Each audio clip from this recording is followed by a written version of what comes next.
नमस्कार दोस्तों। आज लेके आई हूँ बीना शर्मा जी के कुछ कविताएं।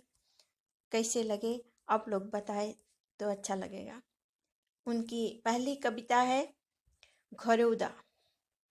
एक घरौदे की रचना की है मैंने, एक घरौदे की रचना की है मैंने तुम्हारे लिए, जिसमें अपने हृदय के सदृश और तुम्हारे अभूतपूर्ण विश्वास का तीन तीन का इकट्ठा करके कभी न गिरने वाली असीमित तूफानों का मुकाबला करने में सक्षम दीवारें हैं, और तुम्हें इस दुनिया की कठोर गर्म धूप से बचाने के लिए अपने सांसों को जोड़कर बुनी मोटी चादर का सामियाना है। अपने नेत्रों की शीतल जलियों से निर्मित खिड़कियां, जिनमें से मजबूत रिश्ते और विश्वास की खुशबू छन कर आती है, जिनमें से मजबूत रिश्ते और विश्वास की खुशबू छन कर आती है। घर की दीवारों में पिरोई है मैंने सुना था कि बहुत ही मजबूत होते हैं ऐसे घर। मैंने सुना था कि बहुत ही मजबूत होते हैं ऐसे घर। वह कठिन से कठिन हालात में भी खड़े रहते हैं। विश्वास हृदय और मन होते हैं क्षणभंगुर, विश्वास हृदय और मन होते हैं क्षणभंगुर, टूट जाते हैं अक्सर जरा सी ठेस लगते ही। बहुत सुंदर कविता। दूसरी कविता मोहिनी। वह नृत्य करती है, वह नृत्य करती है, झूमते हुए घूमते हुए घूमते हुए स्वयं को चूमते हुए वह नृत्य करती है। किसी आत्मा के प्रभाव से, प्रादुर्भाव से, मदभाव से, सद्भाव से, अतिभाव से, इस सुंदर विद्या के प्रति अपने अप्रतिम लगाव से वह नृत्य करती है।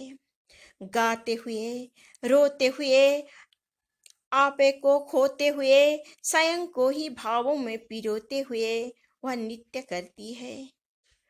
वह नृत्य करती है बालों को झटकते हुए, पैरों को पटकते हुए, खुद से भटकते हुए, दूसरी की नजरों में खटकते हुए वह नृत्य करती है।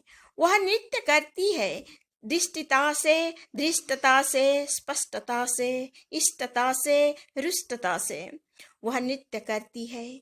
वह नृत्य करती है संतोष से, परितोष से, आशुतोष से, अमितोष से। वह सोहनी है, विद्रोहिणी है, द्रोहिणी है, सम्मोहिनी है, वह रोहिणी है, वह मोहिनी है, वह मोहिनी है। तीसरी कविता मौसम। जब से मौसम ने करवट बदली है, जब से मौसम ने करवट बदली है, तुम भी बदल से गए हो। वर्षा ऋतु के काले विद्युत युक्त गड़गड़ाहट से भरे बादलों के अदृश्य होते होते तुम भी अदृश्य से हो गए हो। जबकि शरद ऋतु की विदाई एवं ग्रीष्म ऋतु के आगमन पर आम के उद्यानों में प्रवेश करते हो, वृक्षों पर लगी बोर की भूनी महक से प्रफुल्लित हो जाता है मन, और खेतों में खड़ी गेहूं की सीने जैसी बालियों के बीच से हल्की उष्णता लिए सरसराती पवन मानव मन को उत्तेजित करने लगी है। दूर दूर तक फैले सुनहरे खेतों के देख, दूर दूर तक फैले सुनहरे खेतों के देख, किसान आश्वस्त होने लगते हैं और आपदा से नष्ट हुई पिछली फसल के दर्द को भूलने लगे हैं। और तुम अपने बड़े बड़े नेत्रों के कटोरों में से अतुलित जलराशि को बाहर ही नहीं आने देते हो। देखो, उस सुदूर पर्वत के शिखर ने अपनी ग्लानि के फसल स्वरूप एक तपस्वी की तरह अपनी ऊपर जमी बर्फ को पिघल दिया है और उसके वेग को अपने नेपथ्य में स्थित खुद खेतों की तरह मोड़ दिया है। क्या तुम अपने नेत्रों में संचित जल से एक हृदय को नहीं सींच सकते हो? क्या तुम अपने नेत्रों में संचित जल से एक हृदय को नहीं सींच सकते हो? धन्यवाद बीना जी, बहुत सुंदर कविता। आपको बहुत बहुत धन्यवाद।